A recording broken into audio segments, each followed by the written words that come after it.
Assalamualaikum warahmatullahi wabarakatuh. Hai anak-anak, apa kabar hari ini? Berjumpa kembali dengan Ibu di sini. Kalian tahu kenapa kalian harus tinggal di rumah? Tidak belajar ke sekolah, tidak pergi kemana-mana, tinggal di rumah, jangan ada yang keluar rumah. Apa sebabnya? Iya, betul, karena sekarang ada wabah virus corona.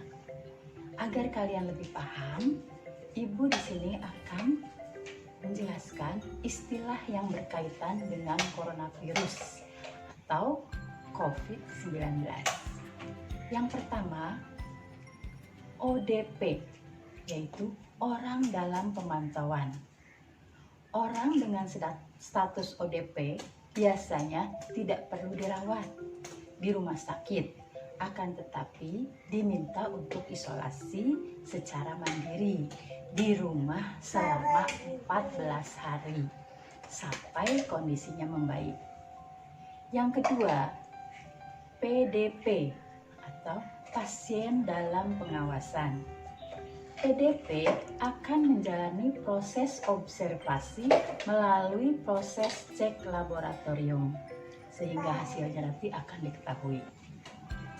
Yang ketiga, suspek. Pasien dengan pengawasan yang menunjukkan gejala infeksi corona, melakukan kontak atau bertemu dengan orang yang positif COVID-19. Yang keempat, positif. Pasien yang dinyatakan positif COVID-19 setelah melakukan serangkaian pemeriksaan seperti cek darah, rongsen paru-paru, dan lain-lain. Yang kelima, lockdown. Artinya, sebuah negara melakukan pengawasan di semua wilayah negara, mengunci masuk atau keluar dari suatu wilayah untuk mencegah penularan virus corona. 6. Social distancing. Cara atau himbauan yang dilakukan kepada masyarakat untuk menjauhi segala bentuk perkumpulan, menjaga jarak antar manusia, menghindari berbagai pertemuan yang melibatkan banyak orang. 7. Isolasi. Perawatan kesehatan yang berarti menjauhkan orang-orang yang terinfeksi penyakit menular dari mereka yang tidak terinfeksi. 8. Karantina.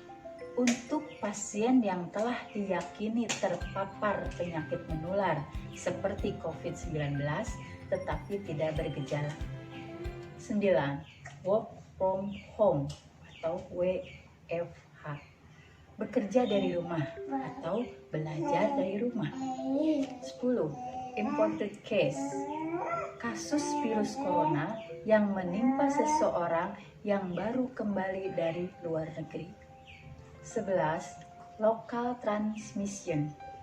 Penularan coronavirus yang terjadi secara lokal atau di lokasi tempat pasien positif COVID-19 berada saat ini.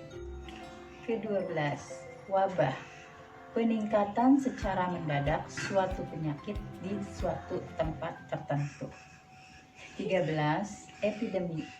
Suatu wabah besar atau peningkatan secara mendadak, cepat dan dalam jumlah yang banyak, suatu penyakit tertentu di wilayah tertentu. 14. Pandemi. Penyebaran penyakit tertentu yang terjadi secara global di banyak negara di dunia. 15. Rapid test. Tes pengujian cepat untuk coronavirus ini. 16. Antiseptik. Zat yang dapat menghentikan atau memperlambat pertumbuhan mikroorganisme. 17. Cairan disinfektan. Zat kimia yang digunakan untuk membersihkan dan membunuh kuman pada benda tak hidup. Nah, demikianlah istilah yang berkaitan dengan coronavirus yang saat ini sedang mewabah. Oleh karena itu anak-anak, kalian harus tetap di dalam rumah. Jangan kemana-mana. Kalau mamanya mau ke pasar, ke supermarket, jangan ikut. Kalian tetap di dalam rumah. Mamanya cuma sebentar, hanya untuk belanja. Tidak ngobrol, tidak ngerumpi. Ya, oke anak-anak? Paham ya semuanya ya? Oke, terima kasih. Assalamualaikum warahmatullahi wabarakatuh.